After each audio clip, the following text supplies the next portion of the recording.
Prieteni, am ajuns cu partea a doua.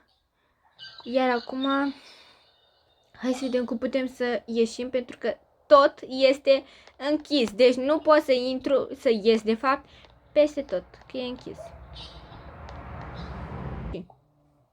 Doamne. Vanessa! Cine e? Vanessa, aici! Ce faci, mă, fata, aici? M-am ascuns! Păi pe tine aici te-a adus și pe tine? Nu știu, eu atunci când pe tine te-a regat, m-am trezit pur și simplu afară. După aia am văzut ceva negru, nu știu dacă mi s-a părut mie, dar m-am trezit odată aici. Se aude și sunete zgomotoase. Irina, ți-am zis că nu e ideea ta bună să venim în casa asta. Ți-am zis sau nu ți-am zis? Da, ce faci, vina mea? Eu nu știu că persoana aia era cineva în casă, în casa asta bântuită.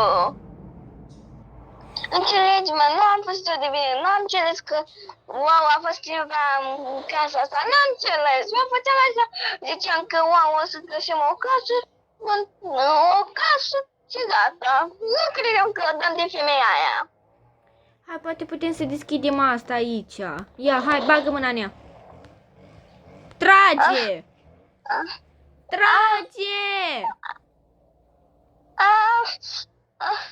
Trage! Hai, Irina! M-a pus înapoi cineva. Trage! Trage!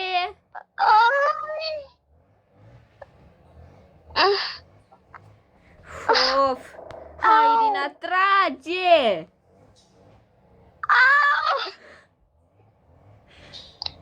Da, gata, mă doare mâna rău.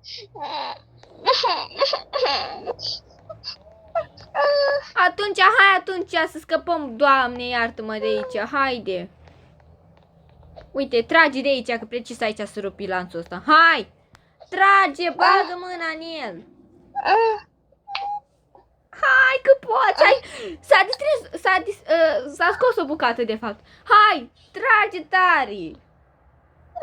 Gata! Gata! Hai, repede! Haide! Haide, repede!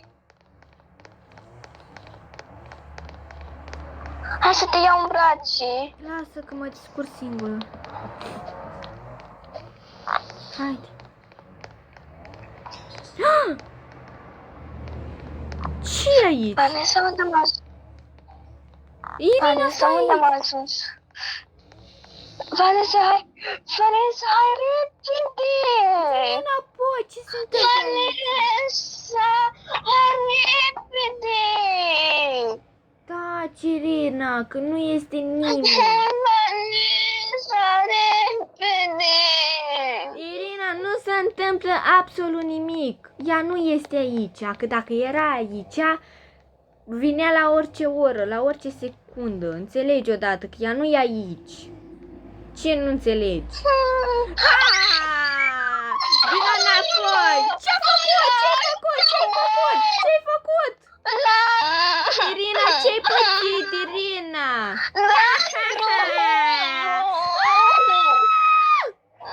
Ia, hai, intră tu aici! Aici cu tine! Și tu la fel! Acolo! Acolo! Să vă mai prind eu pe voi că ieșiți voi de aici! Pe amândouă o să vă omor! Ce credeți? Că dacă voi ați venit aici o să mai scăpați? Niciodată! Aici muriți! De ce ești rea? De ce ești rea? Rea ești tu că ai intrat în casa mea și cine intră în casa mea nu mai iese de aici. De ce trebuie să ne pedepsești așa? Tu puteai să fii bună. De ce? Lasă-ne în pace. Nu știam că tu stai aici. Noi credeam că e o casă părăsită. Tu nu înțelegi că asta e casa mea? Părinții mei aici au murit și aici voi locui. De ce stai jos? De ce nu stai jos? De ce nu faci frumos dacă e casa ta aici? Mhm. Voi știți cine e părinții mei? Lasă!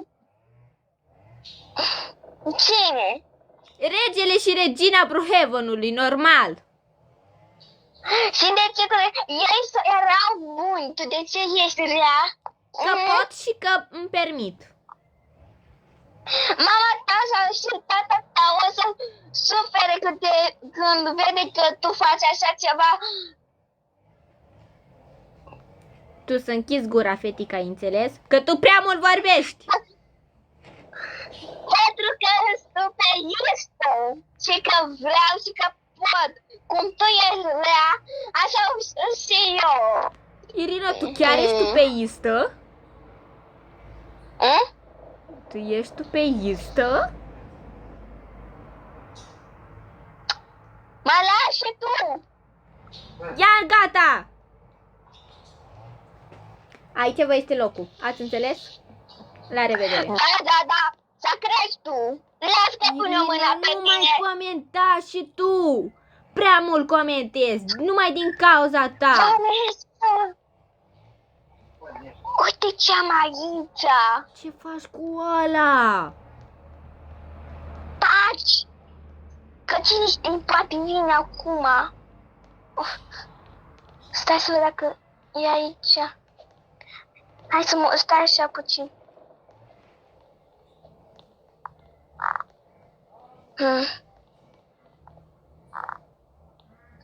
Doamne fericire, ce am trăit să aud și să văd.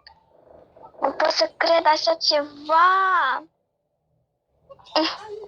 Stai să-ți dau drumul. Hai, gata, ești. Hai cu mine, din nou cu mine. Hai să vedem oare peste ce cameră mai dăm. Prieteni, revenim să vedem peste ce cameră mai dăm. Deci nu înțeleg ce e asta. Nici eu. Master control. Oh nu, fugim. Hai, Irina! Deci am găsit, am dat peste o cameră. Uite! Regina și cu... Da? Și regele. Scrie ceva aici, pune acolo ca să văd ce scrie. Să vedem ce scrie.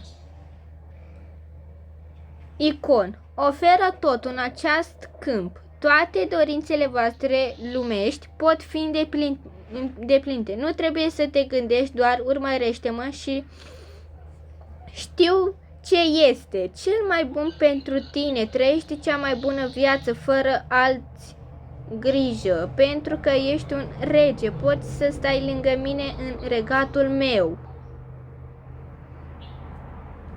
Deci asta ce a zis regina lui.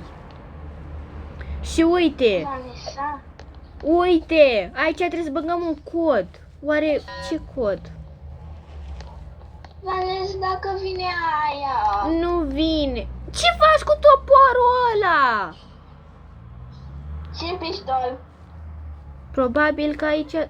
Mă, fată, de ce ai furat pistolul lui tata? Tu știi că poți să faci pușcării din cauza asta?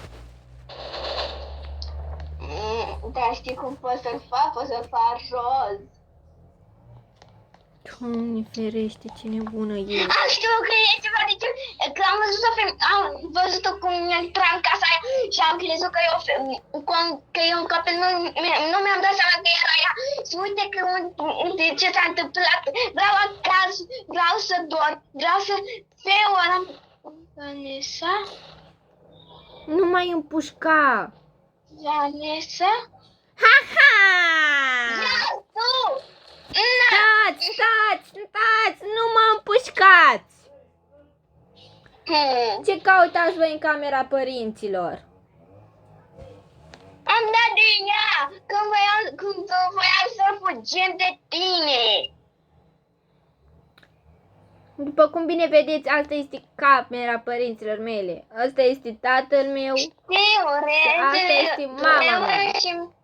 Și ca să, și dacă vă întrebați ce sunt cu mormintele astea aici, să știți că Aici sunt ei îngropați. Gen, aici îi las eu, pentru că nu vreau să-i îngrop. Pentru că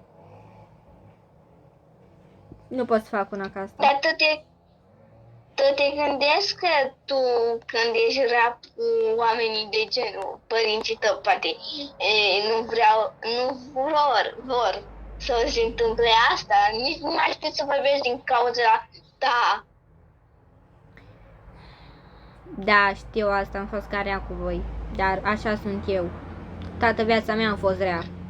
Nu am știut ce înseamnă aia să fii bună. Eu am crezut că dacă ești rea așa poți să fii tu mai bună băgat în seamă.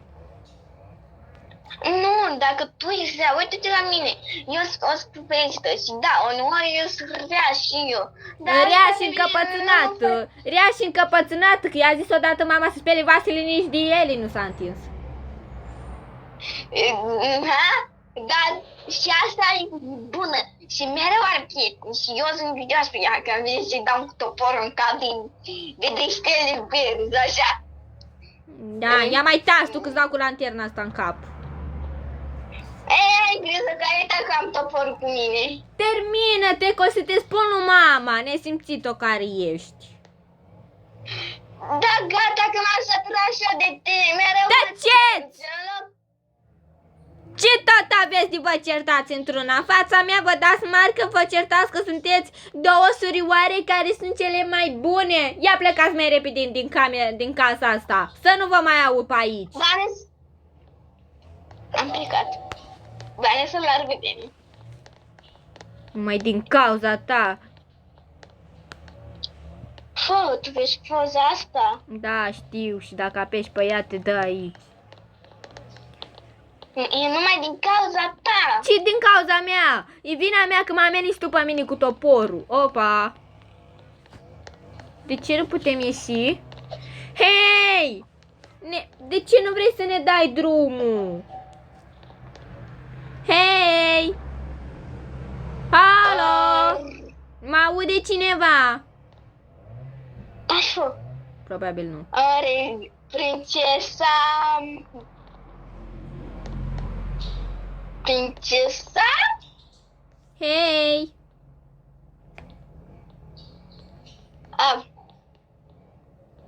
Ce faci tu aici? N-ați plecat? Păi ușa e închisă. Ok. Vă rog să plecați. Acum plecăm. Vezi, Irina, ce se întâmplă din numai din cauza cauza ta. ta. Din cauza ta! E din cauza ta, dacă tu, noi, dacă tu nu stăteai în casa Ce aia, mai vorbești camera tu aia, ca nu- moara aia stricată? Ia mai taci tu din gură. Deci, prieteni, cam atât a fost. Ce ceva? Închid videoclipul pentru că mă cer cu nebuna asta și cred că o să le certe și mama. La revedere. Taci că-ți dau La cu asta în revedere. cap, cu lanterna asta și ți-o bag în ochi. Mama! Stai!